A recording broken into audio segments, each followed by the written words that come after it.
This is Science 11, and I want to show you just a little bit about how this education works. We have developed from the beginning a sensitivity to paredness. It's like the most primordial form, posture of prayer used to be this position. This posture was called the orans posture, and it was to praise. And slowly, as civilization developed, the hands came closer and closer together until they came to this, which is the gasho. And then they went into this, which is no longer praising, but asking for help.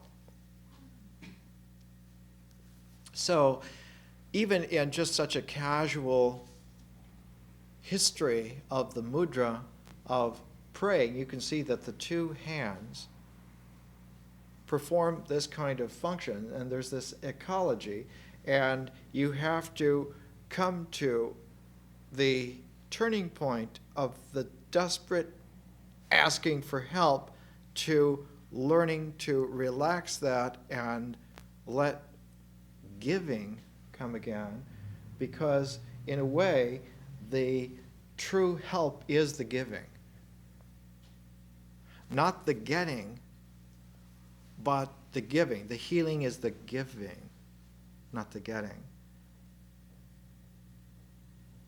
If the healing was in the getting, then both sides of an issue that both got would be a complete victory. But when both sides get, you get a disjunctive polarity that never reconciles. Whereas if both sides give rather than get, you get an exchange.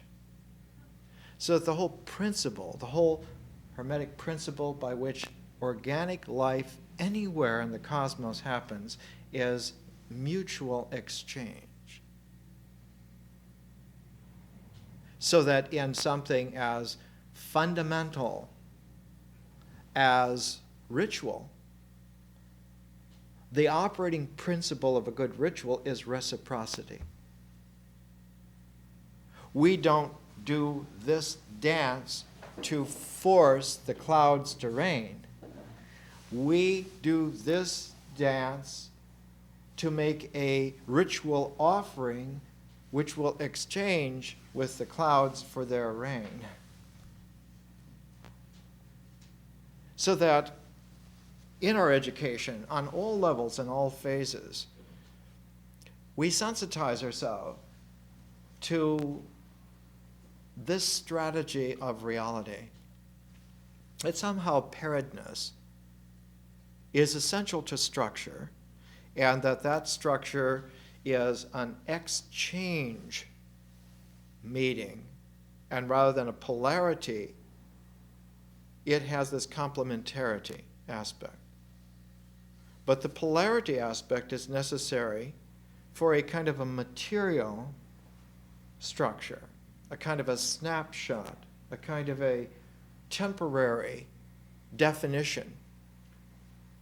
And if the polarity is somehow modified a little bit, it becomes an exchange. It becomes a complementarity.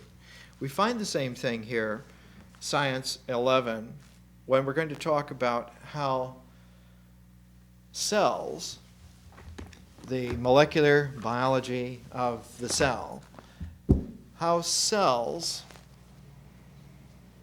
have their membrane as not just the defining wall around them, but that the membrane is a bilayer. It's a pair of layers of lipids or fats, and they have two distinct qualities. One layer loves water, and it's called hydrophilic. The other layer doesn't like water. It's called hydrophobic. And just the fact that these two layers, which pair themselves together universally, one layer doesn't care for water, the other does care for water, and that gives just enough of the polarity to allow for a cell wall as a membrane to give definition to it. So that the very early cells that developed, and as far as we know, there was, in terms of our understanding, an original life cell. That at some time 3 billion years in the past on this planet, there was a single cell, the first one, that there was a cell from which all other organic cells are evolved. This does not mean that on some other planet they would have to wait until developments of that original cell on this planet developed. There would be an original cell on whatever planet in whatever star systems. What the point is that there's a seed. If one comes to the microbiology of the cell, a textbook used around the world, here's a quotation from page 10. It is thought that all organisms now living on Earth derive from a single primordial cell. Born more than 3 billion years ago, this cell, out-reproducing whatever other attempts there were at making a cell, out-reproducing its competition, took the lead in the process of cell division, mitosis. About 1.5 billion years ago, there was a transition from these primordial, smaller cells with relatively simple internal structures. These earlier cells were called prokaryotic, and they came about 3 billion years ago, and then about halfway, like a pivot, like a fulcrum, halfway from the origin to us, right in the middle there was a transformation where the simple cells became very complex, where the prokaryotic cells became eukaryotic. And the difference is a eukaryotic cell has a very complicated internal structure because it also has units of formation and transformation other than the nucleus. The original cells were dependent almost exclusively on the nucleus for transformation, for the life processes. Now, what's peculiar is that the membrane surrounding the nucleus is very much like the membrane surrounding the cell as a whole. It also has a pair of layers, bilayered.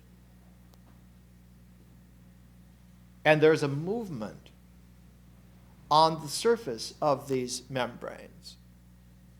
The molecules that go up to make the membrane tend to have various types of movement, but almost all of the types of movement are in terms of keeping within the plane, so that the movement is like two-dimensional. It's rotational, and only occasionally is it in a right angle to the plane, and that usually is not so much like a tumbling or a moving out of the plane, but it's like a bobbing up and down. And it's this bobbing up and down that allows for channels from outside to in. It allows for ions to carry energy. It allows for ionized situations, and usually there will be in the membranes embedded pairs of ions, like a pair of, let's say, an atom of potassium and an atom of sodium. And this will be like a gate, an ionic gate in a cell. And the potassium will be in such a way that you will have this ability to come in, and the sodium is the ability to make sure that it stays in, it doesn't go back out. So that you have a peculiar kind of situation. You have pairedness that's in the structure, and when cells become more complex, they gain other centers in the cell. Here's a list of some of the kind, they're called organelles. And here's a short list of some of the other kinds of transformational centers in a cell, in the more complex cell. Mitochondria, plastids, Golgi bodies, as well as the nuclei, the endoplasmic reticulum, others, and in plants, chloroplasts, and so on. You can look all these up. This is not a course in microbiology. We're just using a microbiological text in the meantime to show that our strategy of education has a universal structure to it. And if you operate with it, if you use it in this kind of light, this light of understanding, you can make it work for you in ways that far exceed just listening to lectures, than just listening to tapes. Or even by reading all of the books exactly in the right order, on time, and having taken in all of the lectures, that fullness of that education is only a seed. It's a seed that can evolve and grow. It's a structure that's quite alive, that has an organic quality, that algorithmically will respond to you the more that you play with it. So it's like a magic lamp. And if you rub it, if you create a reciprocal interchange with it, it will give you back as much as you put in it. So it's a structure to be worked with. It's a creative strategy. Now what's peculiar? Pairing, we've used pairs of books all the way along. Molecular biology of the cell, and obviously in the cell, the membrane is the most important part of the structure. Our complement to it is, to this text, is Kip Thorne's book, Black Holes and Time Warps.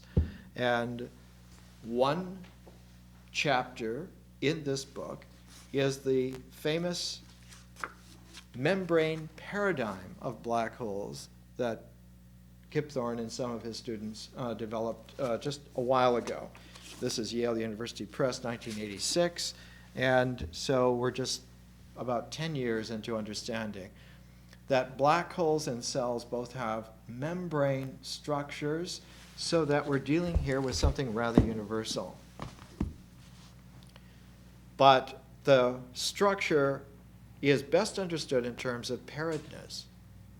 But in order for a pair to transform from polarity to complementarity, there must be a resolving third.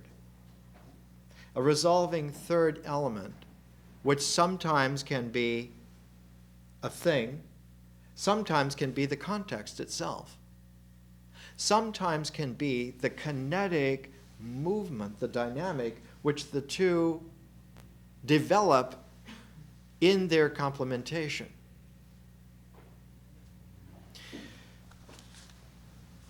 So mysterious is this process that if you look at something as arcane as the Los Angeles Times, Thursday, December 11th, that's just a few days ago, scientists report primitive step in teleportation. That the Austrian physicists who resent the fact that German physicists and Japanese physicists and US physicists and Russian physicists and Martian physicists get all the credit. So in Austria they are practicing teleportation on the level of photons, and lo and behold, they have in the laboratory produced teleportation on the level of photons. And again, it involves our pairedness and the fact that once two elements come into a paired reciprocity, that is in a complementation, that wholeness is real, and the reverberation of that wholeness as real registers in the cosmos itself. So that if you took one half of that whole and you put it into play, it would tend to engender its other half. Now, it's a little bit more complicated from this, but the point, the strategy, the realization is something as simple as if you had the experience of being, let's say, in a hospital ward, say 130 years ago, after a fierce battle. In the American Civil War, some of the most bodily destructive battles ever fought on the planet occurred, and there were many men who were amputees. And one of the men who visited hospitals, because the battles were all not too far from the capital, Washington, D.C., he used to go out from New York City down to the Capitol and go out to these hospitals. His name was Walt Whitman. And he kept detailed, poetic records of these visits to these amputees. And he noted again and again that the men all felt that they still had that arm. They still had that leg. They could feel it there. It was still a part of them. It was a part of their wholeness. And even though it wasn't there, this was an illusion that it was not there. They felt that it was there.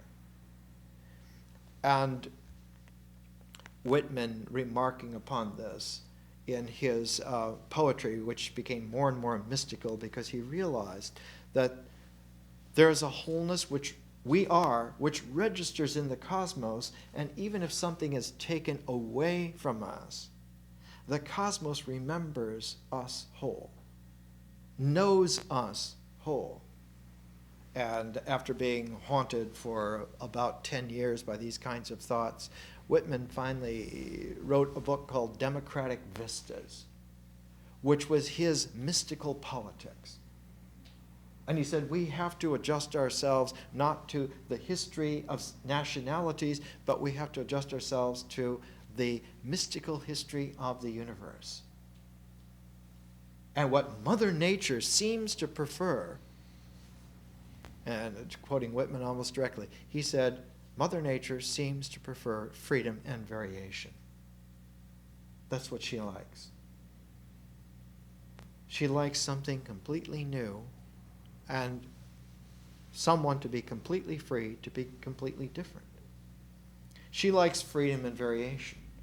Now, we would call this, and in fact it was called at the time, Democratic Vistas is in the 1870s, and about that time you had these deep writings, not only by Darwin, but especially by Alfred Russel Wallace, on the way in which natural selection is the engine by which evolution happens, and it works by variation and selection. It works like where you breathe in and then you breathe out. You inhale and you exhale. You come together and you go apart. It's this integration and differentiation.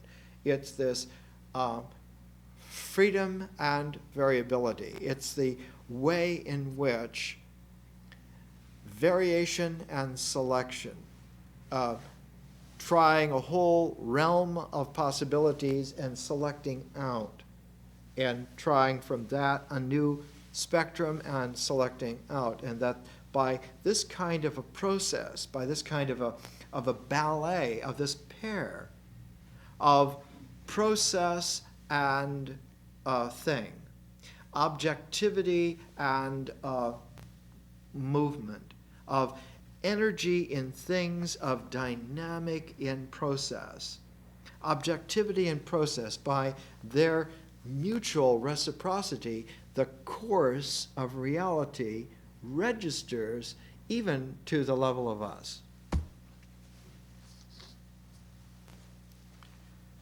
So our education has this kind of savvy. It has a cycle of undulation that in its continuity, in its ongoingness, it has this kind of a sine wave rhythm, this kind of an energy wave, this kind of a frequency of reality, which if one follows it for a while, and you don't have to follow it very long at all because it is so primordial, it calls us out. It doesn't call out on the level of petty individuality or even nationalistic individuality. It calls us out on level of universal individuality, of who it is that we really are in our wholeness.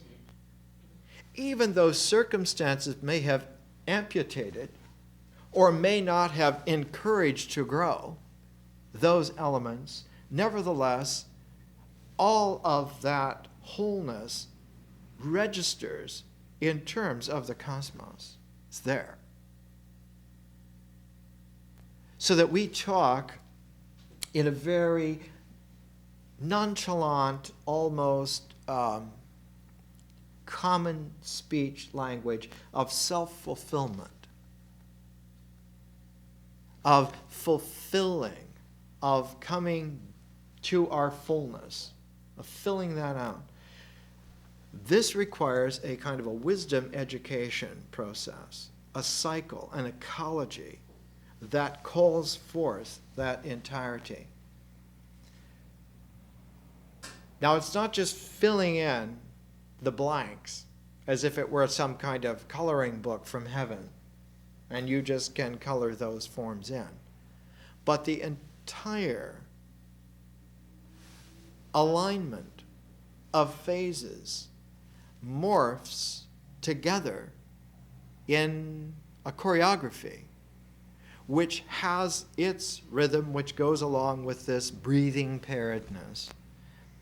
So that when you come to the end of this month, you come to the end of science, we're going to go on one last time to let the cycle of the education continue. We talked about this 2 weeks ago. And science goes to its next phase, which is nature. Nature follows science almost exactly, without a hitch. And yet, we got to science through beginning at nature, not knowing that it flowed from science, that science was an objective phase, and nature again is a process phase. Nature is a flow. And when we get there, 3 weeks from now, we'll begin talking about a pair of aspects.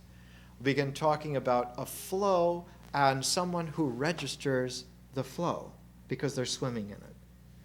The person that we'll use to register is Thoreau, Henry David Thoreau, because he's one of the most indelibly simple, plain human beings who ever lived. I have some books published in India that consider him to be the guru of North America, the great Swami of the Western Hemisphere, that they see in him a master yogi. The only other figure they think of as a master yogi was Whitman, but Thoreau even more. In fact, when Thoreau and Whitman met each other, they only met each other once in New York City. Whitman, I guess you know, was a reporter for the Brooklyn Eagle newspaper for a while in his early days. And when Thoreau visited New York, Whitman had published Leaves of Grass in the first edition, which is just a few pages. And with great pomp, he had sent a copy off to Emerson. And of course, Emerson was sort of like the protege protector for Thoreau. Emerson owned Walden Pond. when he allowed Thoreau to build a cabin on his pond. Emerson's house was right there at the end of the bridge at where the Lexington Concord beginnings of the Revolutionary War were. The first shot was fired from Emerson's property, what later became that. So when Emerson got Leaves of Grass, he showed it to Thoreau, and Thoreau saw something in it. And when he went to New York City, he managed to look up Whitman. They met together in their hotel room, and they had this conversation. And we don't know, because none of them would ever talk about it, of what happened there, except that the next edition of Leaves of Grass was much larger, hundreds of pages, and filled with this cosmic being who got at that. He was registering everywhere that nature was real, which was even in the imagination. Thoreau we start with, and put him into the process not of the Emersonian transcendent New England milieu, which is more familiar to place him, which is actually a reductive sieve. Even though it's a very large reductive sieve, it's very reductive. Something much more fundamental to Thoreau, we will discover, than Emerson's transcendentalism was Thoreau's mystical feeling of the American Indians. Walden is actually an American Indian vision quest, trying to step out of Western civilization and not be in it, rather than being a part of a Western civilization that included a transcendentalism.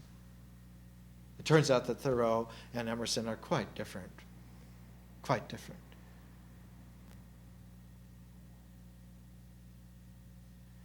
Emerson respected nature from his grandness of soul, and Thoreau was willing to exchange everything that he was with nature so that there was only nature there and not him. It's a different process. And yet, even the American Indian vision quest is not the ultimate environment with which to set Thoreau. The ultimate environment is the I Ching. And so we'll pair Thoreau with the I Ching. Because when you drop Thoreau into an archaic Chinese Taoist flow, a mystery nature flow that is change and only change, that all that registers at all is change and more change and change of change, is all that registers. So that what you have is a scintillating tapestry of a dynamic, a kinetic confusion, a soup of motion that has no ingredients whatsoever. And we'll see that out of that pair, out of Thoreau and the I Ching, we start the course not with anything whatsoever, not with any seeds, but with an increasingly infinite possibility of any seeds whatsoever. The selection of what will work is totally related to, in a reciprocity way, to the nutrient soup of the mysterious process. So that if one enriches the mystery of nature more, you get more possibilities that could be objectively real. And so like primordial wisdom, men and women, when our particular species came on the evolutionary scene somewhere around 100,000 years ago, it was a remarkably different kind of event. It isn't that Homo sapiens sapiens make tools and therefore are superior. It turns out that a forerunner species, Neanderthal man, made much better tools than we made. The Neanderthal spear points are much more refined than what used to be called Cro-Magnon man's spear points. But Neanderthal man's spear points were the same for about 200, 300,000 years. They never evolved. They were 250,000 years later exactly what they were before. So that a French archaeologist said Neanderthal man made beautiful tools stupidly. Whereas our species modifies and changes all the time. So that you can see that the original arrowheads or spear points of our species are markedly different and undergo an evolution. And they undergo an evolution up to a point of about 35,000 years ago, when all of a sudden there's a new dynamic that kicks in.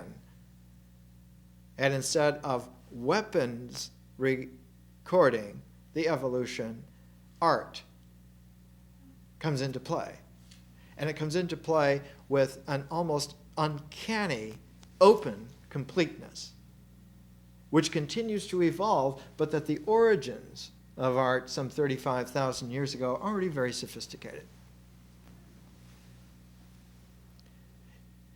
Exemplified by a pair of symbols that have to do with hands. The very first cave art that we know of now, a cave discovered in 1994 in the southern area of France, about 100 miles north of Marseille, the Chauvet cave, dating back to about 35,000 years ago. You already see the pair of hands on the wall that those people got it. One hand is a hand that is dipped into the color and put on the wall so that you get a red handprint. The other handprint is just the bare rock itself, and only the outline of the hand is red. A red hand and a rock hand. Now, the way that the rock hand gets there is that the hand is placed on the rock, and the color is placed in the mouth, and you breathe the color, you spit it. You breathe out the color, so that the hand is a stencil. The hand is a stencil, but what you see by the light of a primitive torch 35,000 years ago is that you see the reciprocity of man's hand on the rock. That the rock itself has become man's hand. That the rock has accepted the impress of our hand and is still rock. And has exchanged with us, so now that hand, which has given itself to the rock has in turn given itself to the hand, so the hand knows how to work with it now. And you see in Chauvet Cave that the curves of the rocks, the fissures and fractures of the rocks, the stalactites and everything, are all recorded in a sensitivity to form and color. One pillar that comes down and faces a wall that has this fantastic tapestry of the nutritive profusion of animal life. There are maybe 70 or 80 animals in this mural, and facing it is this stalactite coming down and rounds itself, and that's the only place that you find a human figure. But the human figure is just a human figure from the legs up to the torso, and the top of it is a bison. And the figure's dancing. So that man has learned that he not only can reciprocally interchange with the rocks, but with the animals. That he hunts them not as polarized others, but he hunts them as the other part of themselves. And the exchange is an exchange of lives. So that this mysterious process of going on of nature, the ritual of reciprocity, later on registers in the way in which language itself is styled, the way in which words happen. That words have this complementation of noun and verb, or their modifications, adjectival or adverbial, constellate. And yet there are these resolving third elements, the little prepositions, the little articles, the little details that allow for them not only to exchange, but to come together and to begin to form phrases, to be able to move from word to phrase. And then the evolution of phrase becomes sentence, paragraph, essays. Can you imagine? All just from such fundamentally simple principles. And yet in our education, all the time, we see this kind of sinuous sine wave movement from process to objectivity. And within each of those phases, there's a structure which has the same kind of undulation. So if you look at Science 11, you realize that Science 11 is an odd-numbered. Science 11 then must be in a kind of a sympathetic crest phenomenon with all the other science odd numbers. So if we looked at Science 11 today and then looked at Science 9, there would be a kind of a generic alignment in Science 7, Science 5, Science 3, Science 1. And that they relate, these odd-numbered lectures relate with the even-numbered lectures in such a way that they form a kind of a braiding within a larger pattern of braiding. And this is exactly the structure that one finds on the level of DNA, the double helix. And that the only way in which genetic information encodes itself is through this pairing process that incorporates all the time a resolving third. It isn't just that it's a double helix. Yes, it's that. Like the Hermetic caduceus. A double snake-like undulation. But if you look at the ancient wisdom sign, those two serpents twine on a rod, on a staff.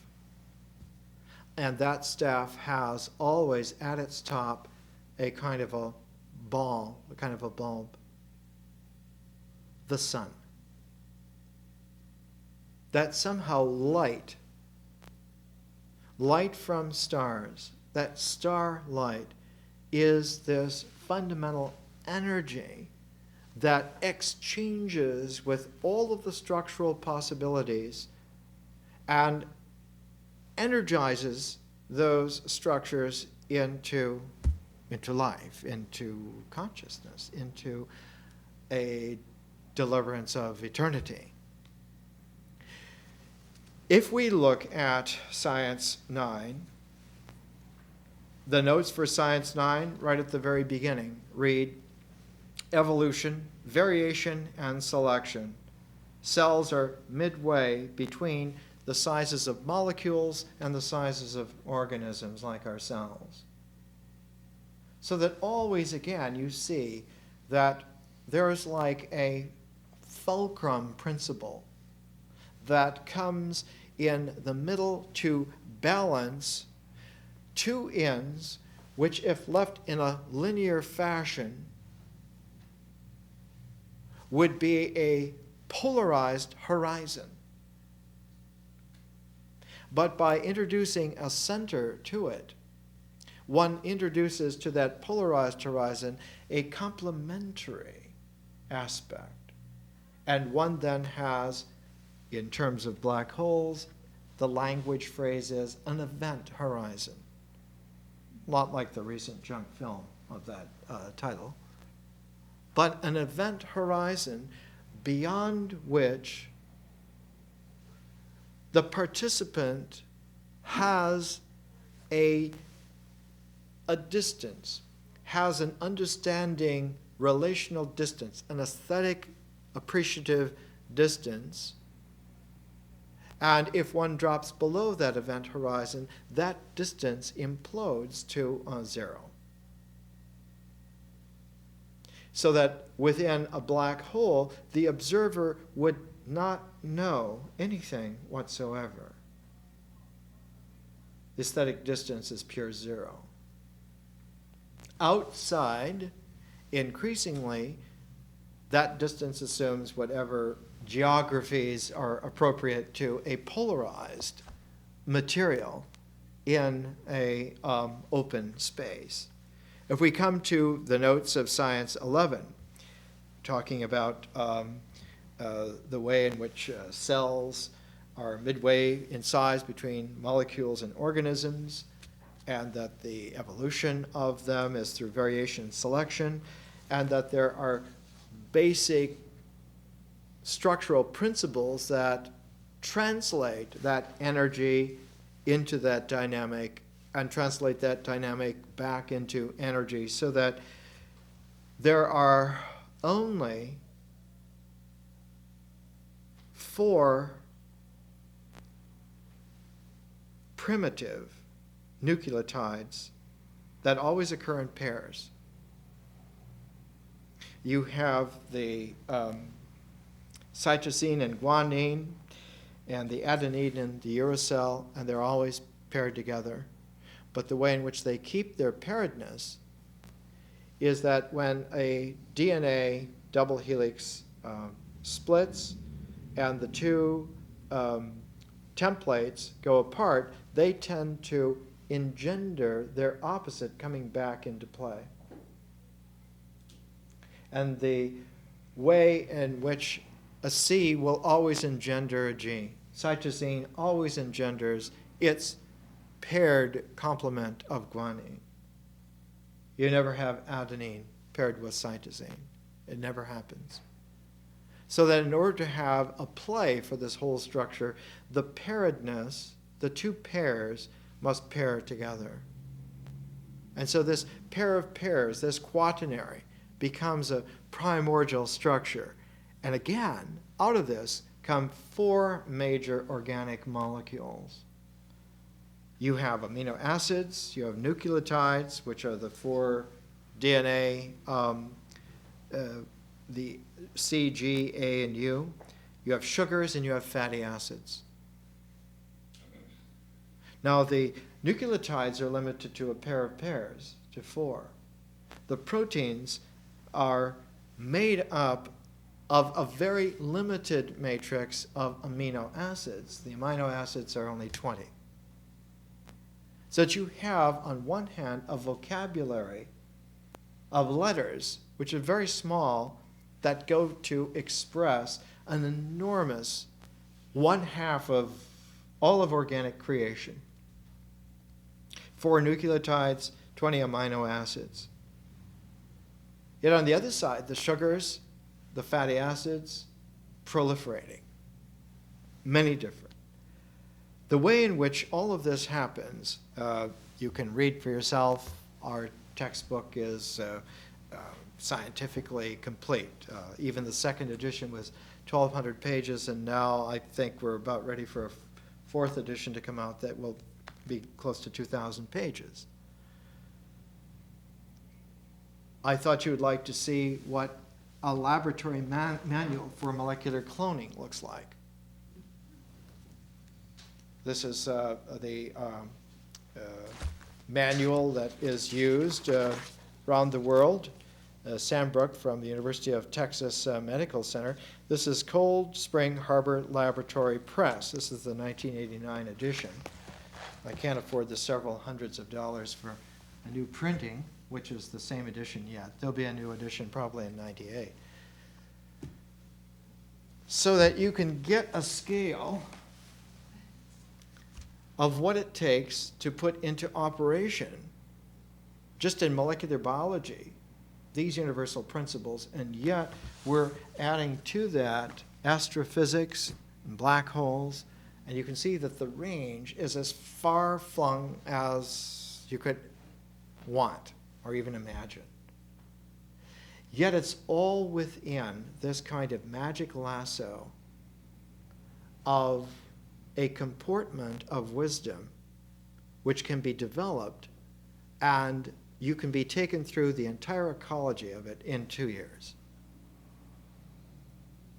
Now, if you go on with this, and we go back to nature, you'll experience how science, after its interval, emerges back again, where the cosmos, which is objective, which is quite objectively real, it registers to any degree of objectivity that you would like.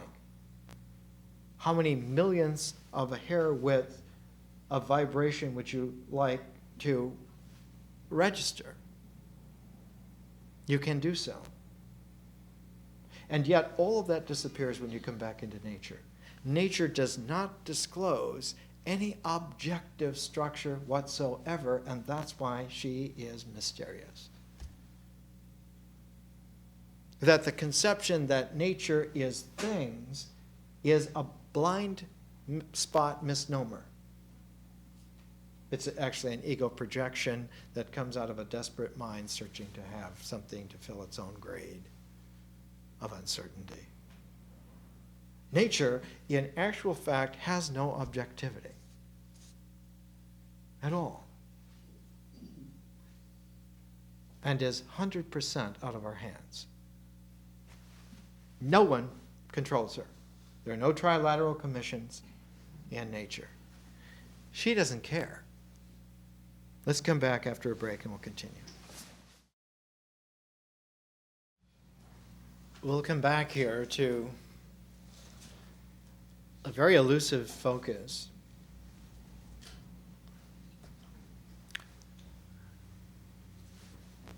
If we were to take an imaginative diagram and try to imagine how does science become nature? How does the cosmos become a completely non-objective soup of process? Does that mean that the universe dissolves? Does it have to dissolve? That's the way in which a metaphysical imagination would interpret what actually occurs. It would be an interpretation out of ignorance. And most metaphysics are interpretations out of ignorance. So one of the things in our education, one of our guidelines, is to try and steer clear of letting an imaginative development on the symbolic level structure our appraisal of what is real, of what is happening, what it amounts to. That's almost always deceptive. And in fact, it forms a kind of a glue, the goo of which is the major resistance to learning. And so I try to obviate that constantly. And it shows up in many different aspects of the course. For instance, I try not to involve myself with your development and tend characteristically to step aside and let you have exchanges with each other or let you have your own development rather than to interplay with you, not out of disinterest, but out of careful interest. Because I understand the power of reciprocity and understand the kind of magnetic charisma which new ideas would have. And one of the ignorant procedures is to inculcate a new idea in someone before they're ready to think it themselves. This then is an inculcation of ideology rather than ideas. And whereas ideas are able to transform, they're able to go from an amulet-like protection of meaning, like an equation, to the application of the equation, the talismanic quality of differentially opening up that idea.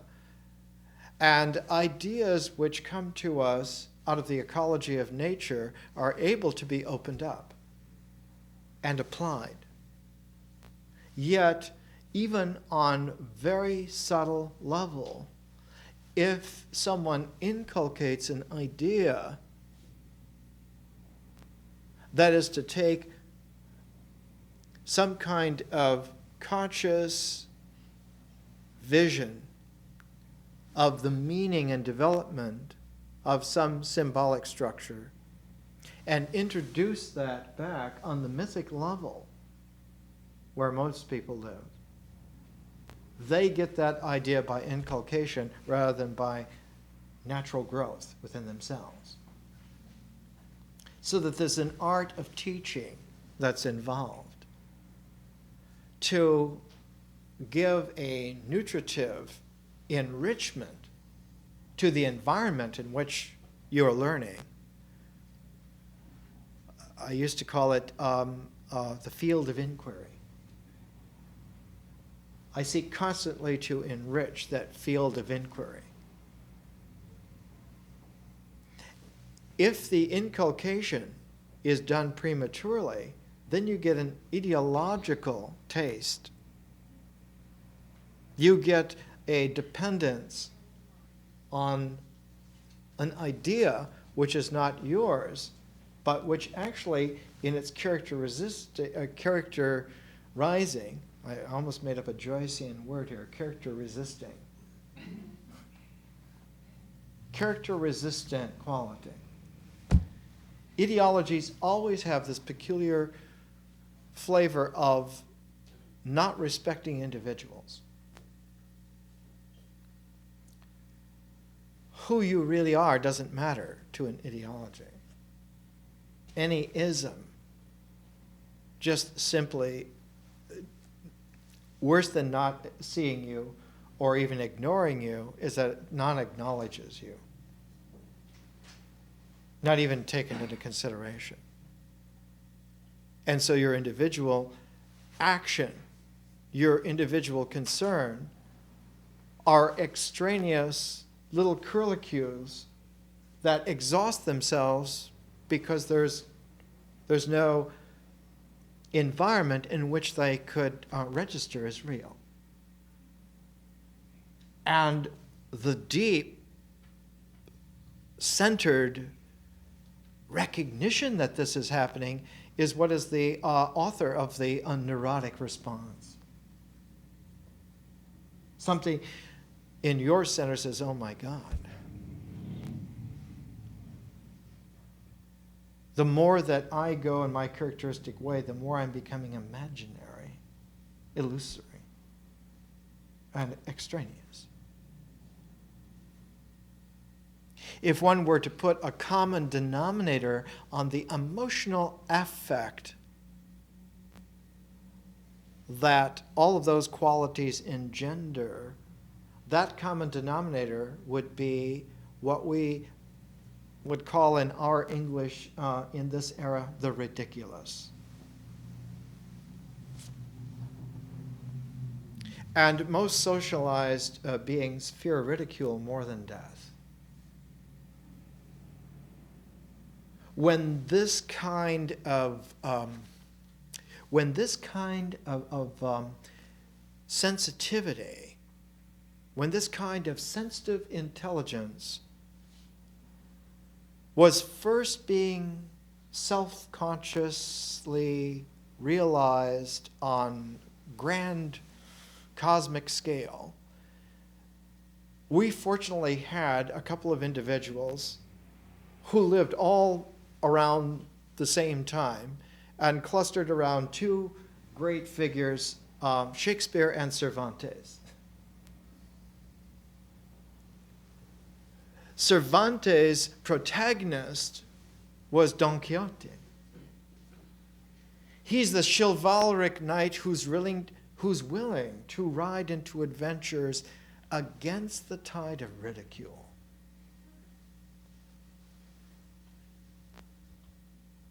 And there's this paradox in Don Quixote where the reader gets that Cervantes sympathizes totally and understands totally the ridiculousness of Don Quixote. Not just that he thinks that windmills are giants that are imperiling the world and must be fought, but as one goes through the whole adventurous journey, the series of sallying forth, which Don Quixote and Sancho Panza, his pair, they form a pair, eternal pair. And they are voyaging, they are sallying forth, they are journeying, because Cervantes, in a very cosmic kind of intelligence, understands that a momentum direction is what gives the backbone to integration. A movement which is continuous integrates. It doesn't even have to be goal-directed. It just needs to be ongoing. The practice of a yoga is an ongoing vector. It doesn't have to have any kind of arrival point. It doesn't have to have any destination. In high dharma, it doesn't even have to have any departure. Because it does not register its reality in myth. It registers its reality in the wholeness of the ecology, of which myth is only one part, one phase. And so, to speak frankly, it outclasses the mythic structure of a journey by far. Don Quixote's journey is a journey which one can take, the reader can take, and takes that with each reading of Cervantes, and the reader becomes incorporated into this paradox where one can see the ridiculousness of Don Quixote, and yet paired with that, as he continuously accepts the challenge, despite the ridiculousness, his heroic knighthood emerges. As Cervantes says, he gives him what in ancient literature was called the Homeric epithet, the characteristic phrase that belongs to Don Quixote. And that characteristic phrase in Cervantes is the mournful countenance of Don Quixote. He has a mournful countenance, but he is never defeated. He is never stopped. He never wakes to the ridicule and crumbles to it in disillusion. He's never disillusioned because he always participates in the ongoingness of the journey, and thus his integral outclasses the problematic eventually through simple repetition. You might read Don Quixote once and come to the conclusion that Don Quixote was indeed a ridiculous madman, a caricature of knighthood. But if you would continue to read Don Quixote throughout your life, eventually you would come to a threshold where that would change. And when it changed, you would realize that you had matured in such a way that now you realized that the heroic was not that someone fought dragons which could be killed, but that someone would adventure against something that could never be killed and is always scary in the worst way, not that it threatens you with death, but it threatens you with ridicule. with the madness of never-ending shamefulness that you are ridiculous. And Don Quixote becomes a masterful knight. He becomes the knight of consciousness. He does not journey in a myth. The knights of myth fight dragons of myth, and they win or lose on mythic grounds. But Don Quixote journeys in vision, not in myth.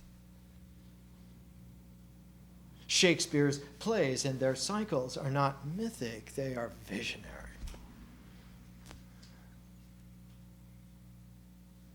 And Shakespeare's plays cluster not just in tragedy and comedy, but they cluster in a third resolving of tragedy and comedy, history. And it's history, the process of history, that when it twists in a cosmic way becomes nature. Just like the process of nature, when it twists in a ritual way, the next time you see it, it becomes myth. That language is a very mysterious process, intimately somehow linked with nature.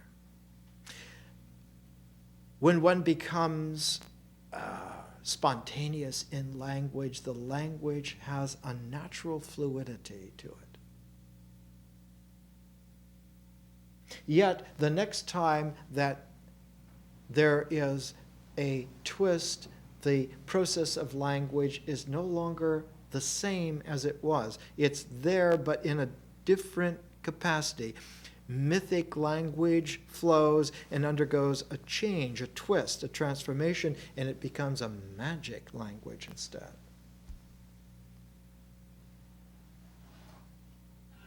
A mythic language can refer to nature, but a magic language can change nature. One of the lines of a poem of Wallace Stevens, "Thou art not august unless I make thee so," by saying it. And we learn that there is a series of alignments of transformations whereby the process of nature becomes the process of language, and that becomes the process of vision, and that undergoing some unbelievable, unimaginable transformation becomes the process of history. That vision and history are related together like myth and nature. And whereas men and women learned tens of thousands of years ago to talk in such a way that nature listened, it's very rare to find anybody who knows how to be conscious in a way that history happens. It's very much a different scale, different order, a new frontier. Indeed, in Shakespeare and Cervantes' time, it was apparent at last that this was the problem. That civilized men and women who not only live in the ecology of nature, but also live in a differential transformation of nature, which includes conscious vision and art in the registry of differential persons. That men and women who had become their complete whole persons were no longer things in the collection of things in nature, but were supranatural, above nature, transcendent. They were transcendent objectivities. And instead of being integral objectivities which stay put, spiritual persons never stay put. They're differential objectivities. They're differential forms. They specialize in not staying put. That's how they are healthy, because they are not the same. Not only not the same from year to year or day to day, but even split second to split second, they're iridescent. Someone who is spiritually conscious is iridescent. like a jewel. Why would anyone use that kind of simile? But even more than a jewel registers jewelness really on the mythic level of image. When it's raised by power, interiorized to the point where one has the symbol of jewel, one can apply that symbol of jewel to a person and it falters, it becomes paltry. When one can see a spiritually conscious, differential form of who is there, to call them a diamond is an insult. To say that they are an emerald among beings doesn't make it at all. They do not shine with the brilliance of natural light. They radiate as if they were kind of like a heavenly star themselves, and belong in this peculiar, realistic world of differential forms. They belong in a real heaven. The only environment in which they would be at home is the cosmos itself. So the spiritually, differentially matured person belongs in the constellations of heaven. That's the way the religious talk always talked about it, but it was heard with mythic ears. And it was tucked away in integral minds as ideas, as if they were like only metaphors. Whereas the only thing that's metaphorical about it is the metaphysical limitations of such people. No men and women who experienced this themselves ever talked about it metaphorically. They meant it realistically. So that the differential forms of the person and the cosmos fit together like the integral forms of the mind and the body. Which brings us to a very peculiar kind of stupidity. A colossal, faulty stupidity. Because the education that takes place as a standard mode world-round now, so that there's a polarity between body and mind. And you spend all of your time trying to find some ways in which body and mind can fit, quote, fit together. They are together.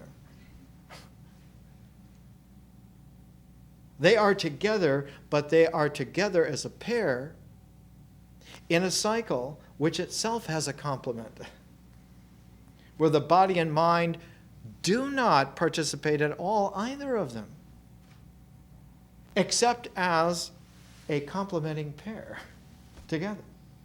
So even if one got body and mind together, you would only be halfway, at best, at most, to the discovery that there's a further mystery involved that is astounding indeed. And that when that whole pair of pairs, when that body, that mind, pair come into complement with the spirit, person, and the cosmos, then one has a wholeness which has such a reverberating extent that imagination cannot contain it. In his preface to the first folio of Shakespeare, Ben Jonson, who was a sort of a semi-jealous competitor to Shakespeare when he was alive, and after 10 years after he died, he was able to finally say, what a man. He said, "You may find here within, reader, more wit than you have brain to grind upon." The discovery of what is realistically possible staggers the imagination, because the imagination is always a functional limitation of the mythic horizon. Mystical and images. Images are the little rollers on which the story flows. that when you get to having characters, the characters in literature are symbolic structures which link together various wheels into clusters so that the images become aligned in such a way that there's some grand landscape of an image base upon which that story journey happens. And yet, when one reads Don Quixote for the 90th time, you see that landscape of images dissolve. Suddenly the reader is mature to the point that you see that Cervantes was also mature to the point to where that landscape of images, where the ridicule registers, dissolves while you're reading it. And something else is there, a gestalt which is a relational mystery that you didn't even realize was there until the 90th reading. All of a sudden, it is there with such a wham, such brilliant penetration that it's indelible, because one recognizes in this kind of amputee who knows that that arm is still part of their reality, you remember your wholeness that you never were not. You were never amputated by what they did to you in any lifetime on any star system. All of that was mythic possibilities and fictional in the broad sweep of truth. At that discovery, men and women are free. Not free to make choices of whether you're going to drive a Bentley or a Rolls Royce, but freedom, quite different scale. Freedom has nothing to do with choice between limits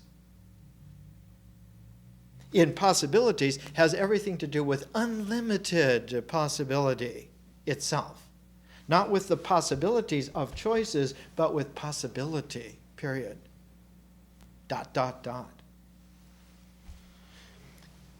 And so the cosmos is a differential form in its infinite wholeness, and being so is not an objectivity which is like glommed together like a snowball, but is the relational gestalt of every subparticle, of every water molecule that's in that snowball. And of course it can become nature, and just like that. It doesn't melt in dissolving, it on-goes into its phase, form, flow. And we'll see in 3 weeks.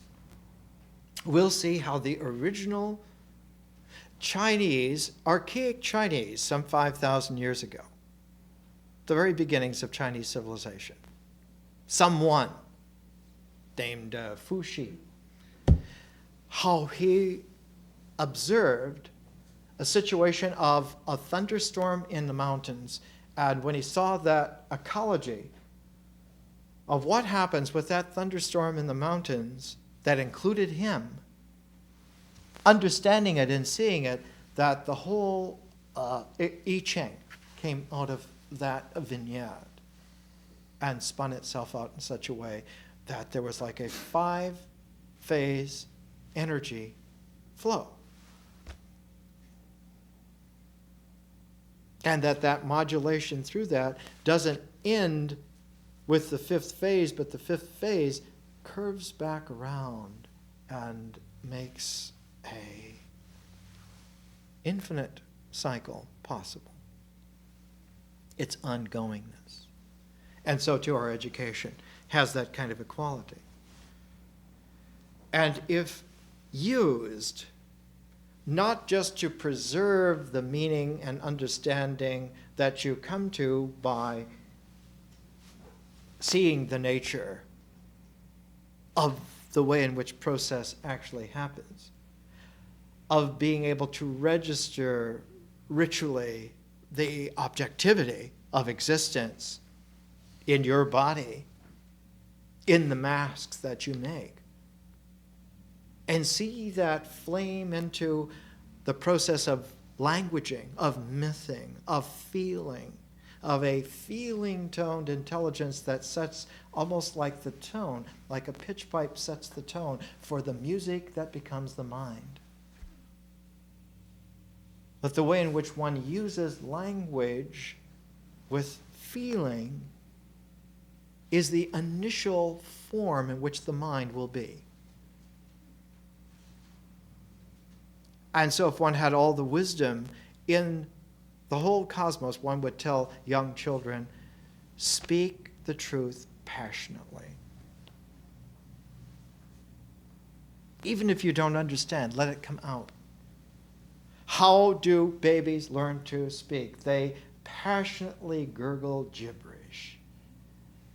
And the tongue, the larynx, the lungs, the mind, the feelings, the baby in speaking gibberish is learning how to speak language, even so. And all of that play is necessary for that to come into focus. Where if someone becomes ideologically inculcating in their outlook, they forbid the baby to speak gibberish. You must speak perfect English, or perfect French, or perfect Chinese. You pronounce it Zhongguo. It's a Middle Kingdom. You don't say China. That's for them. Zhongguo. No gibberish. This is idiocy. And yet, all of the educational structures on the planet have this kind of idiocy, have a version of this, have an ideological inculcation that lard your life with the salts and sugars and goo of resistances, and one doesn't even know that they're only trace elements of what is real. That almost all of it is full of sound and fury, signifying nothing at all. One cannot realize it because that would be an ultimate exposure to a hurricane of self-ridicule. How could one even stand to think such a thought? My God, can that be true? Well, no, that must be mad. or that can't be true. That has nothing to do with me, maybe other people, or maybe it's a metaphor. All of that, the litany is well known. It's been said for thousands of years. Yet, one doesn't have to have that hurricane recognition now. The ongoingness of a process, regardless of whether you understood at the beginning or you understood where it's going, just the ongoingness of it carries an integral. The integral is in the continuity. So that when we were talking about this, Science 10, last week, integration is refined by a direction motion, a journey, perhaps. Journey is one of the best. And an angle of interiorization focuses the differential vectors, focuses them, so that when interiorization in the ongoingness of a journey happens, whatever kind of torque that has been developed now comes into gear and applies. And it registers. And where it registers, we call that the mind. The mind registers that. What carries the flow? What carries the journey? What is the journeyingness itself? The language. The language. It's not things in the language, it's the objectivity of the language itself which carries, registers that flow. And if you look for it analytically, prematurely, to see, well, what things, let's analyze this writing, let's analyze Don Quixote. Where does Cervantes exactly say this? Well, it's not there.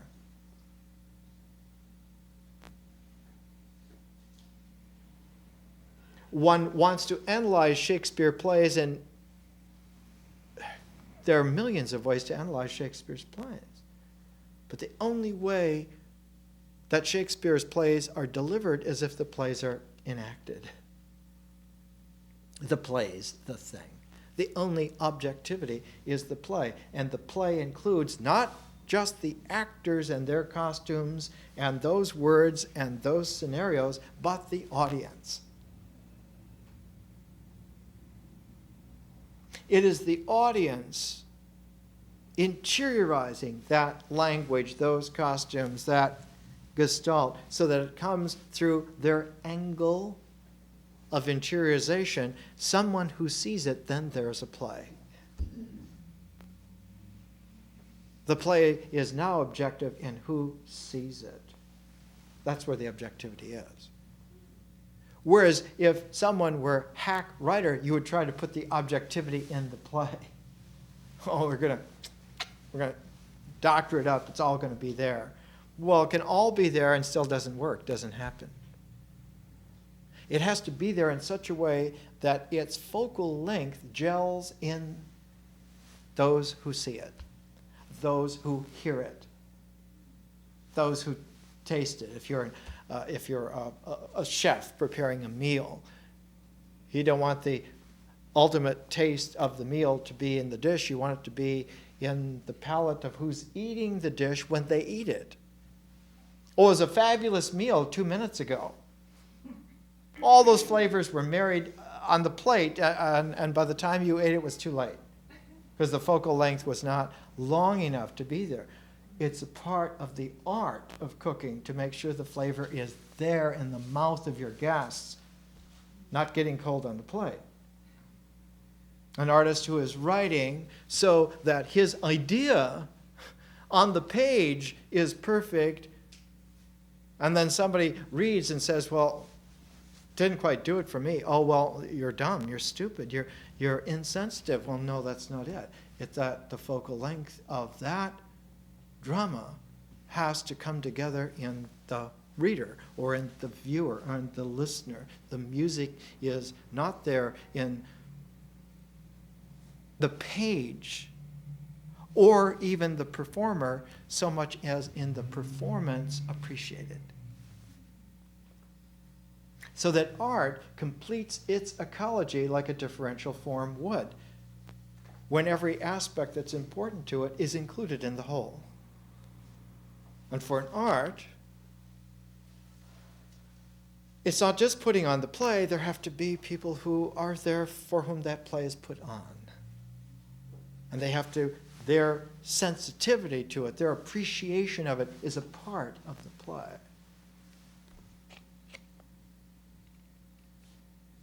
When one realizes that Shakespeare's company is the king's men. There used to be Lord Chamberlain's players, but Elizabeth would never let the Lord Chamberlain have his own players. She made them her players. So Shakespeare was the playwright to Elizabeth. That's why he was so careful. You don't make many mistakes with someone like that. And it wasn't that she didn't want to be insulted. She didn't mind if it was fantastically, scintillatingly open. She used to dare him to lose his focus. He was also an actor as well as a writer. And one famous incident, she kept dropping her glove. She used to sit in the wings, not with the audience, but in the wings, and kept trying purposely to distract Shakespeare, the actor, by dropping her glove and various things. And he was committed by court etiquette to recognize this. He would always extemporaneously weave that stuff into the very play and then say the most outrageous things for which you can be beheaded by someone like Elizabeth like that, and afterwards she would smile at him. That's right. You've been a very bad boy, but you've been a very entertainingly good bad boy. And a woman like me likes that, right? But Mae West used to say, I like a man who takes his time. This kind of differential form of the person and the cosmos do not register for greed. There's no way to grasp them. There's no way to have them. There's no way to get them. They only register objectively when one is giving. It's givingness that's the first dimension, dimension number one. There are others. But it's the first dimension of the space of the person and of the cosmos, both of them. So that givingness was always the initial quality of perfection. In the Mahayana, it's called dana, usually translated as charity. In medieval Jewish wisdom, it was the fundamental principle in the Code of Maimonides, that charity be anonymous on both ends. Not only does no one know who got it, no one knows who gave it. So a charitable action, unknown on both ends, is the basis upon which that dimension of the space of differential form is made. So that all the way back in ritual on the tribal level, before they even knew anything at all about right, wrong, they knew about this and that.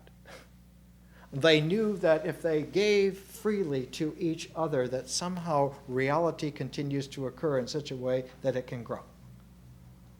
And lo and behold, that registers later on, after all the transformations, as one of the fundamental dimensions of a differential form.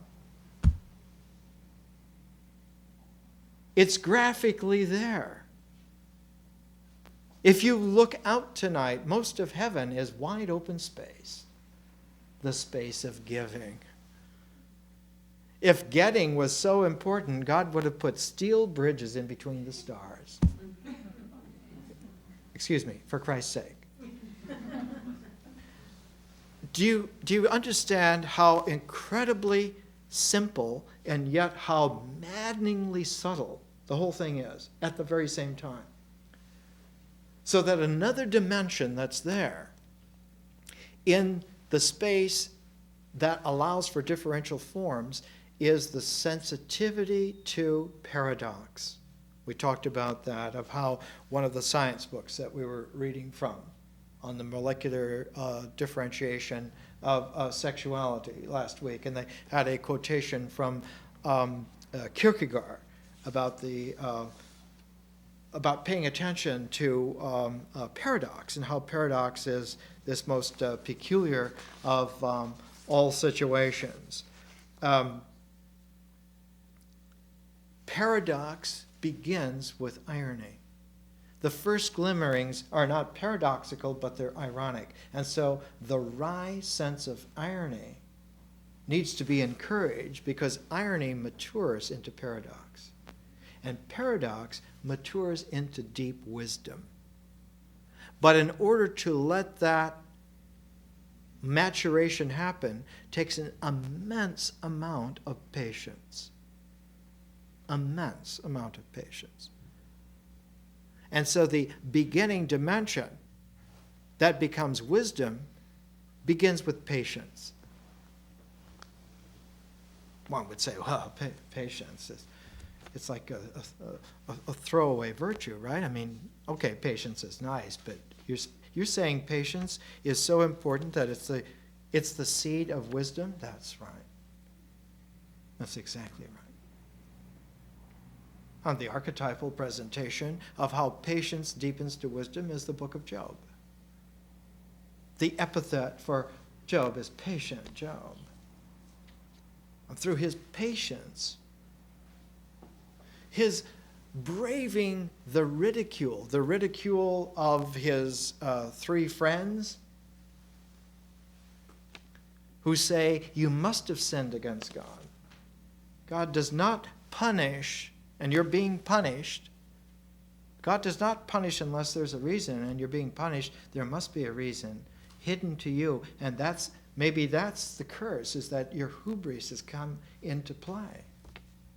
The book of Job is very much a Jewish-Greek tragedy. Job knows that this is not the case at all. Not the case at all. Because what he is full of is givingness. And he patiently keeps that givingness intact in face of that ridicule. Job is very much like an ancient Don Quixote. Even his wife says, this has gotten ridiculous. Look at everything that has happened to us. We've lost everything. What's honest in this situation is curse God and die. And Job continues. I wrote a poem one time. It had a phrase in, Job sits like a yogi on an ash heap covered with boils, content to be where he is. And that content to be where he is not a settling for that, but an ongoing acceptance that continues its ongoingness. And as long as it does, the integral is alive. It's called the Dharma chakra in motion. And when that's put in motion, as long as that's in motion, the integral ecology is happening. The closest figure to Job is Prometheus, who patiently waits not on his ash heap but on his mountain peak, suffering because he knows that that patience, not the suffering, but the patience in view of the suffering, eventually refines itself all by itself. Integration is refined by a direction motion. And as long as that's kept going, the integration is happening. And there isn't any resistance. There are no demons. There are no devils. There are no evil gods. There is nothing that can stop that from happening. It's a universal principle. Hell itself would disappear if anyone there were patient long enough and refused to stop. So that you can see that givingness dana, registers later on. It registers, in the Mahayana, it registers as virya, strength. Givingness becomes that.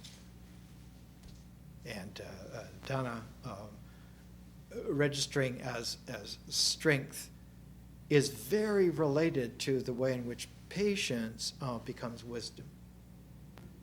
So much so that they can exchange their places and still register. Virya, from which we get the English word vira, that fortitude, in the tarot deck it's the number 8 in the major arcana, it's feminine. Opening the mouth of the lion, keeping the mouth of the lion open, the infinity sign over your head. Strength, fortitude, patience, virya. That maturation is an ongoingness of an integration. It turns out that the way in which the double helix structure of heredity operates is in this ongoingness way, and that's why the integration continues to happen. So the integration continues because the double helix spiraling continues to happen. And because of the massive scale on which it has happened, 3 billion years is quite a long time.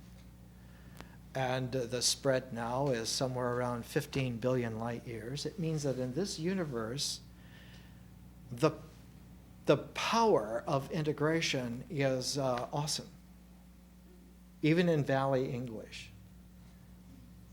It's awesome. And that it is there to be participated with whenever you're aligned with it. That whole amperage of the universe's integration comes into play for you, but will not come into play in some metaphysical way at all. That engenders all kinds of resistances. Not in some kind of way in which is in a mythic plot, but it first comes into play with the integrity of the body. That's the first place. So it's an odd kind of ecology that sets itself up. Though the cosmos is quite real, the individual physical body does not lose its value at all, such that the wholeness of the cosmos remembers who you are even though you might forget. Remembers who you are even though that form is not there in a ritual way. The remembrance of it is there in the differential wholeness. So in the words of traditional wisdom, nothing of value is ever lost. Where is it going to go? Out of which flaw is in reality is it going to seep through and drop to where? And so it's there. Can be recovered. But the recovery mode is not by imagination, but by memory. Memory is the mother of the muses. Memory is the differential faculty, which in nature was imagination, which carried the integral, but the differential is carried by memory. And so cells have to have their memory. And it's the double helix of DNA that carries the memory. It carries the mnemonic not just in the sequence, but in the paired sequences that are able to pair into wholes. The phrase in the 60s was be there or be square. The fact is that when you're there, it is square. Amazingly, beyond ridicule. More next week.